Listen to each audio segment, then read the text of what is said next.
Good evening mga hoops. Welcome back. Ano pala no, hopefully hindi umulan ngayon no. Parang maganda naman yung panahon ngayon. At sana hindi umulan because nga last week umulan kaya medyo yung mga nalabhan na damit nakaraang linggo ay medyo alanganin tayo. Hindi ba yun mga ngamoy pagka pinawisan no? Kasi normally pagka yung mga damit ay napawisan ay medyo nagkakaroon yun ng hindi magandang. Ngayon medyo madilim. Hopefully hindi umulan kasi para naman tuyo ng mabuti. Natuyo naman yung last week na mga nalabhan. Yun nga lang, natuyo yun. Parang 50-50 no. Nabilad siya sa araw ng panandalian tapos nung mga alauna yata ng hapon pinasok. Hindi tayo sure kung malinis or bango yun pagka napawisan tayo ng konti.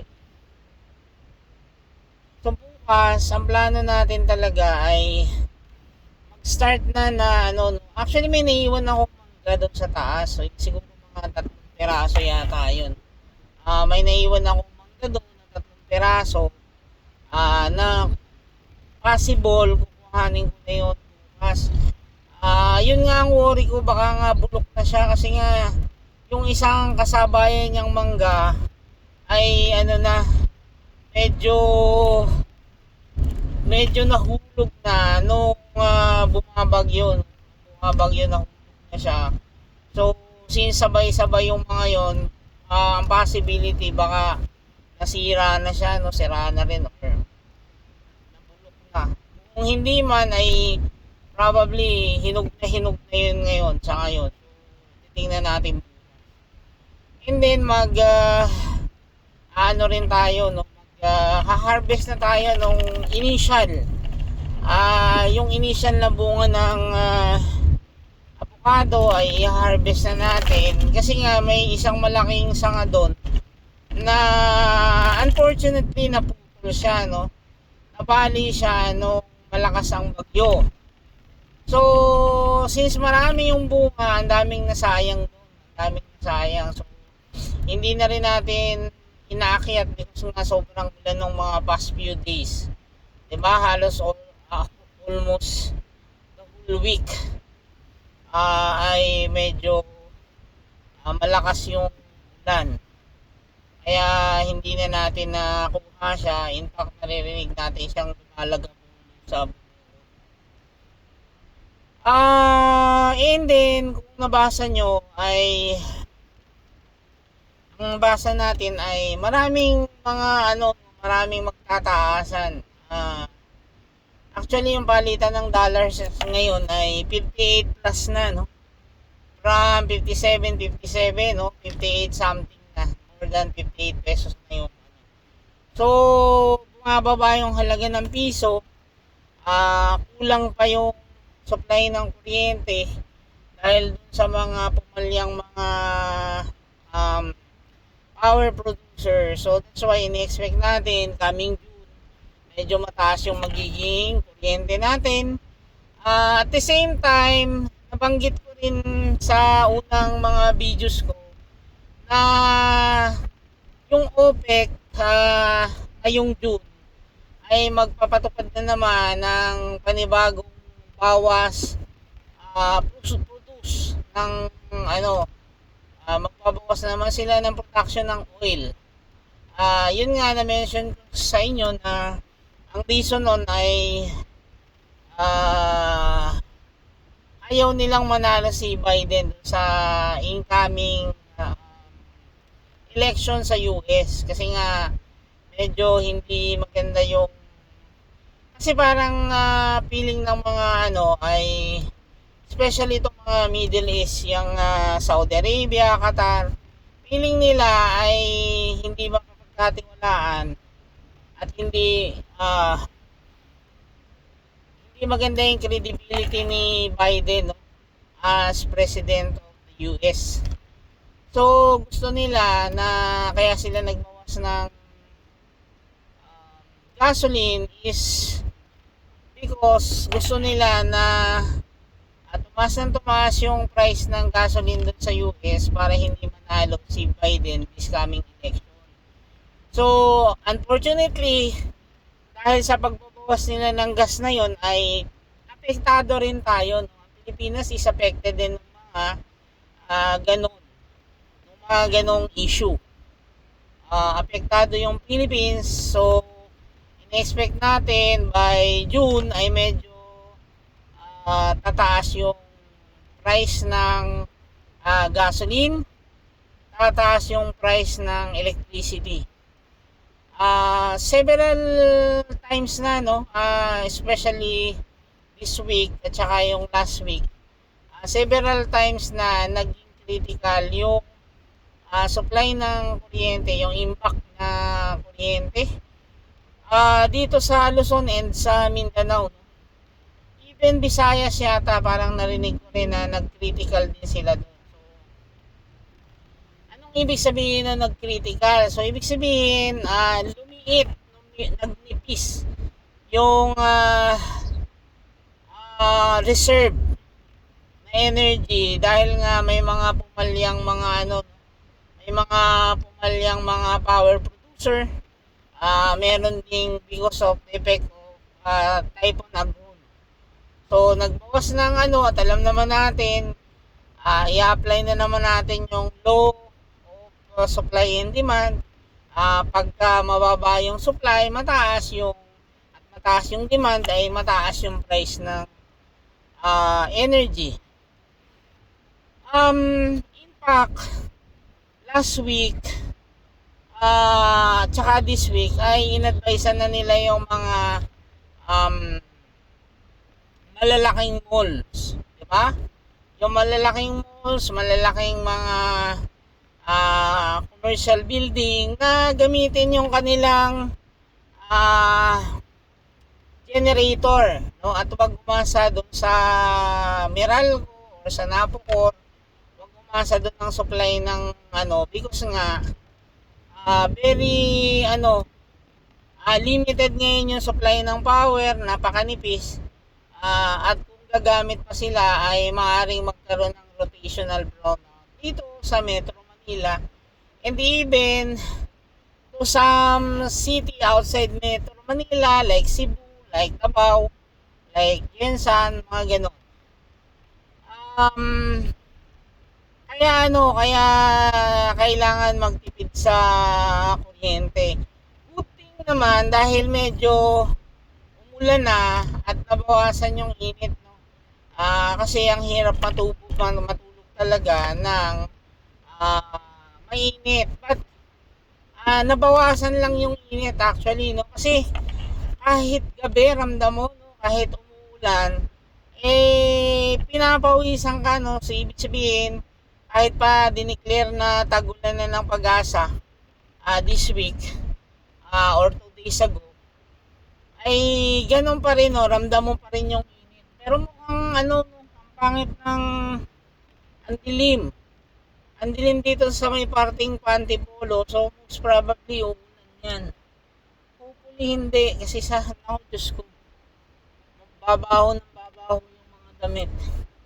Ina-expect ko nga bukas yung mga natuyo ng alanganin last week ay ina-expect natin na sana ay mabibilad sa init bukas para at least makabawi-bawi naman yung amoy, no? Although hindi ko naman siya ganun naman yung damit, no?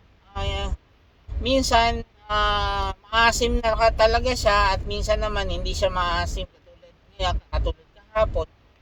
Nung inamoy ko naman yung mga damit ay hindi naman siya maasim. Kaya lang problema natin dyan, may times na although hindi siya maasim pero pag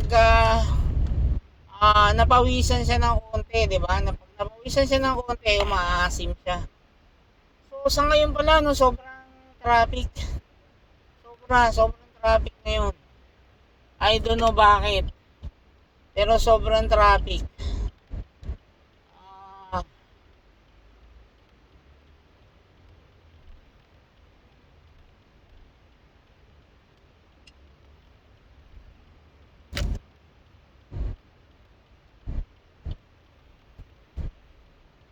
Oo nga pala, no? I don't know kung bakit sobrang traffic ngayon, no? Sobra. Ayan, Diyos ko, andito pa lang ako. Yung mga ganitong drive ko, na umalis ako ng maaga dun sa opisina, ay tipong nasa ano na ako nito, mga Santa Lucia sana. So ngayon, nandito pa ako sa Santulan. Sobrang bagal. Kanina nga pala, bumili kami ng ano, no? Bumili kami ng ah crispy pata kaninang tanghali because ang ulam sa opisina ay ah, adobo. So medyo ano kasi nakakasawa na rin kumain ng mga ganun. Kaya naghanap ako kanina ng crispy pata at nakakita naman tayo ng crispy pata na actually hindi naman siya yung buong pata, no, yung hacks. Kung familiar kayo dun sa crispy pata, wala yung paa, yung tuhod pababa ng kuko. Wala yon. Ang hacks ay yung hita sa tao. Yun yung hacks. So, nakakita naman ako kanina ng buy one take one na hacks. Sulit naman siya, no? Sulit naman siya. Bale, 2 pieces, 650 na siya. Tapos may delivery charge lang na 130 sa galing ng area ng UP Diliman. So, yun yung pinang-ulam namin sa lunch at okay naman yung lasa, parang sulit naman siya sa 650 na dalawang peraso. In fact nga, bumili ako ng extra na dalawa. Iuwi ko to sa bahay, no? Iuwi ko sa bahay. And um, ilalagay, yun namang mga ganito, ilalagay mo lang sa, ano eh, ilalagay mo lang sa rep. Ilalagay mo lang to sa rep, tapos sa pangalan yan, tapos, iinit mo lang para yan yung bagnet. Diba? Kung familiar kayo dun sa bagnet, yung bagnet ay ganun yung style. Inaano lang yun. Piniprito lang yun ng paulit-ulit yung bagnet para lumutong ng lutong na lutong. So, ganun yung gagawin natin sa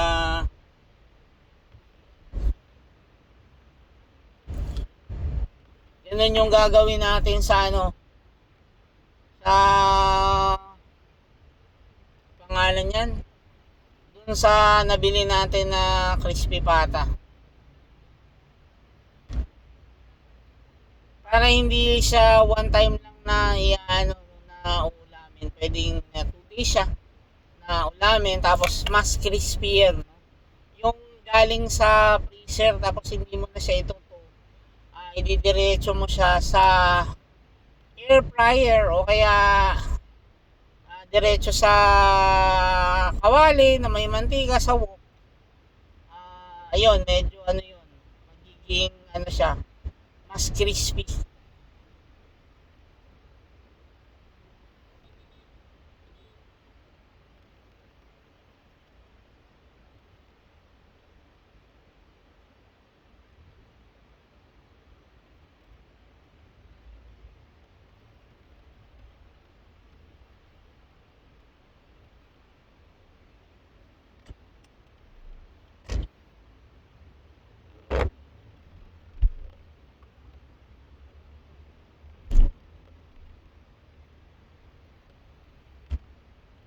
So, crispier siya pagka paulit-ulit mo siyang ano, piniprito. So, ganun ang gagawin natin sa kanya.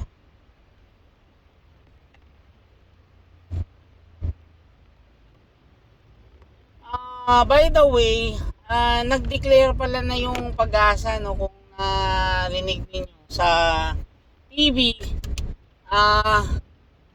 ano na siya, nag-declare siya na July to August ay magkakaroon ng ano no, ng La Nina after El Nino. Kasi itong nakaraan El Nino yan, yung tagtuyot, tag-init na extreme ay El Nino yan. So ibig sabihin sobrang init. Yung La Nina naman ay sobrang ulan, which is according to Pag-asa ay ano daw no, mag-start ng July hanggang August. La Nina yon. So ano bang ibig sabihin nun? Ini-expect na natin na sobra namang ulan. 'Di ba? Sobrang ulan, parang yung Ondoy, may mga ano yan, may mga habagat na sinasabi na katulad nun, yun yung nagpalubog ng sa Marikina, no? Marikina, kadalasan yun yung mga pinapalubog ng mga habagat.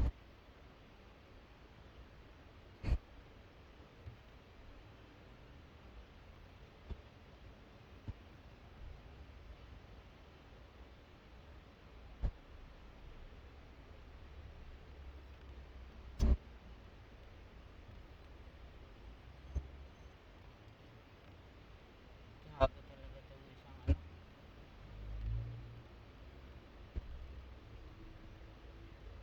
Pinapalubog yun ng mga habagat pagka La Nina. So, even itong kahabaan ng Marcos Highway na to, lumulubog ito sa baha no, itong area na to. At hopefully ay hindi naman tayo tamaan ng sobrang ano, sobrang ulan. Kasi nga mahirap din pagkabaha no. Bukod sa nagkakaroon ng mga sakit like yung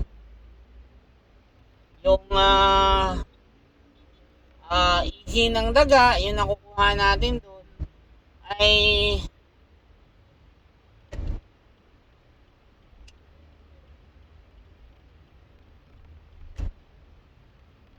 may iba pang mga nakukuha sakit like yung mga alipunga sa paa, yung mga ganon.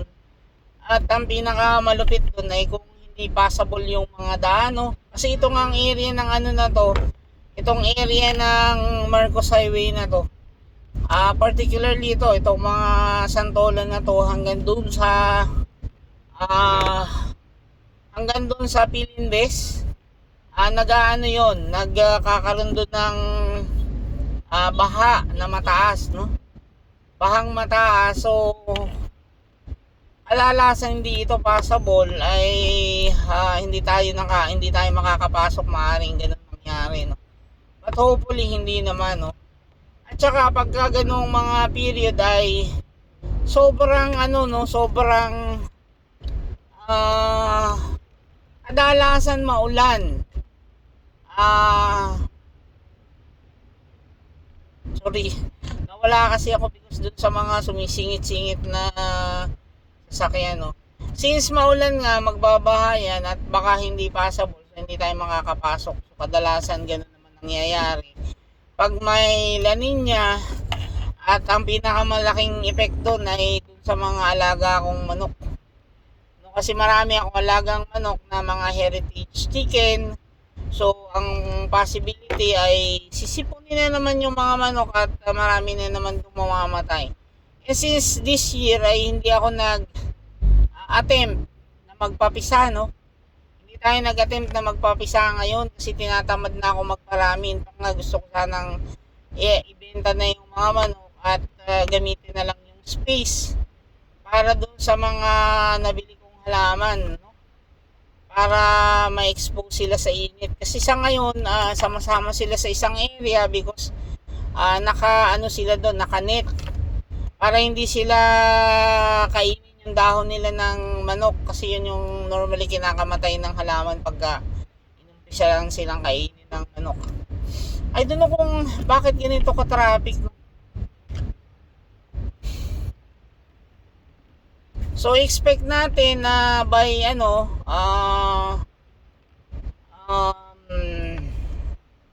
by July to August ay La Nina na at mag-ingat-ingat tayo doon kasi nga even yung mga kasi problemado na yung mga farmers na nung tagtuyot, walang kaulan-ulan, marami doon ang hindi rin nakaani.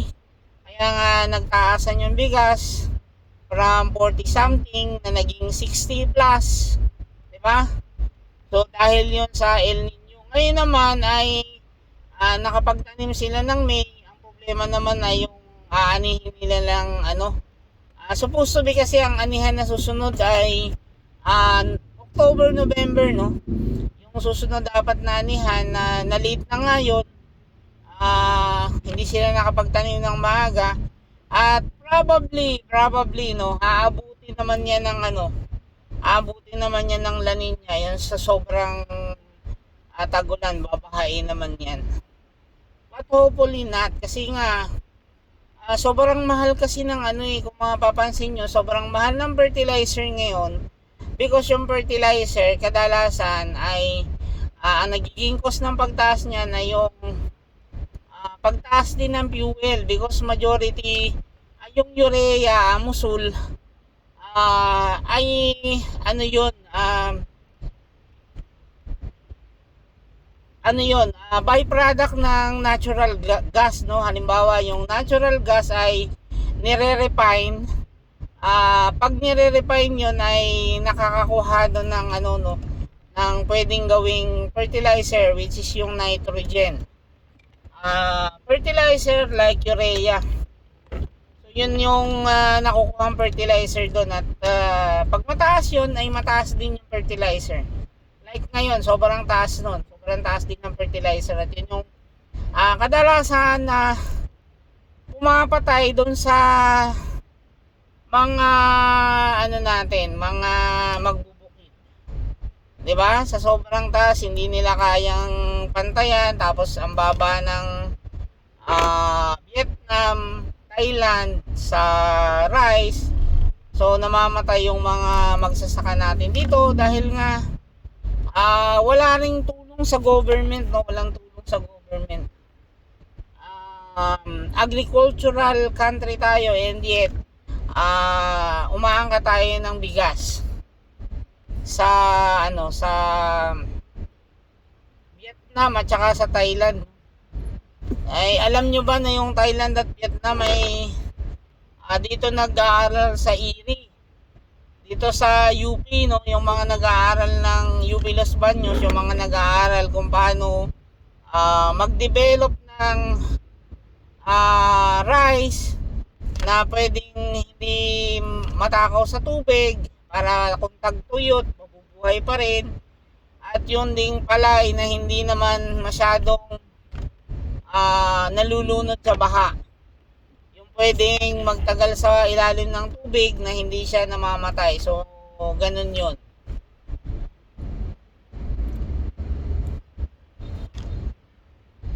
So I think yun na lang muna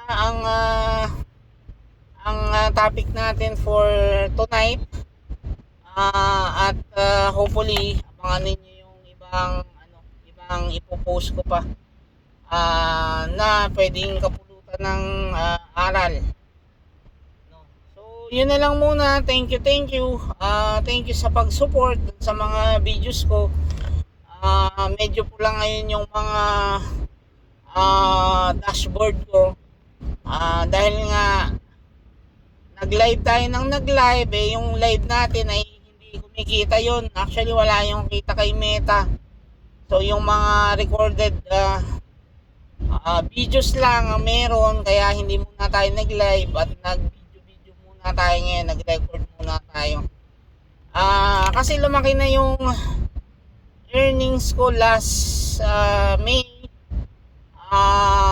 last April pala, no? So sa May naman wala ako masyadong kinita kasi nga walang masyadong na-post doon na recorded pa na live.